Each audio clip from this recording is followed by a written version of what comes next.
અમદાવાદના આસારવાના બુટલેગર કિશોર લંગડાના પૌત્ર આદિત્ય રાઠોડની રાજકોટ એસઓજીએ કરી છે ધરપકડ। ન્યારી ડેમ રોડ નજીક આરોપી આદિત્ય રાઠોડ પોતાના મિત્ર ધ્રુમિલ ઠાકોર અને એક સગીર સાથે રિવોલ્વર સાથે તસવીરો પાડી અને રીલ બનાવી રહ્યો હતો।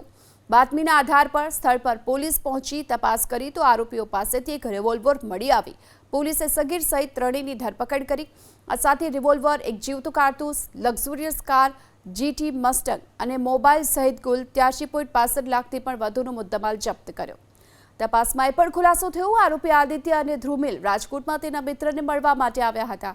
ત્યારે જ પોતાના મિત્રના સંબંધી નિલેશ હિરાણીની લાયસન્સવાળી રિવોલ્વર લઈ ન્યારી ડેમ રોડ પર પહોંચ્યા। તપાસમાં એ પણ ખુલાસો થયો, આરોપી આદિત્ય રાઠોડ વિરુદ્ધ અમદાવાદમાં પણ અને ગાંધીનગરમાં પણ એક ગુનો પોલીસ ચોપડે નોંધાઈ ચૂક્યો છે। અમદાવાદમાં નોંધાયેલા મારામારીના એક કેસમાં થોડા દિવસ અગાઉ જ પોલીસે આદિત્ય રાઠોડનું સરઘસ પણ કાઢ્યું હતું, પરંતુ જામીન પર છૂટ્યા બાદ ફરી આદિત્ય રાઠોડે કાયદો હાથમાં લીધો।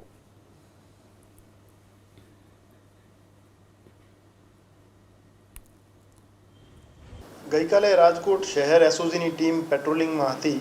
તે દરમિયાન રાજકોટ ન્યારી ડેમ મેન રોડની બાજુમાં જાહેરમાં ધુમિલ અમિતભાઈ ઠાકોર રહેવાસી અમદાવાદ અને આદિત્યસિંહ દિલીપસિંહ રાઠોડ રહેવાસી ગાંધીનગર તથા એક અન્ય બાળ કિશોર એ કોઈપણ જાતના પાસ પરમિટ વગર, પરવાના વગર એક હથિયાર સાથે રીલ્સ બનાવતા હતા અને એમની પાસે એક જીવિત કાર્ટ્રેજ પણ હતો।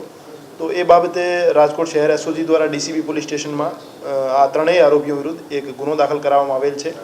એ ગુનો આર્મ્સ એક્ટની કલમ 25(1)(BA) 29 અને જીપી એક્ટની કલમ 135 અને બીએનએસની કલમ 223 મુજબ દાખલ કરવામાં આવેલ છે।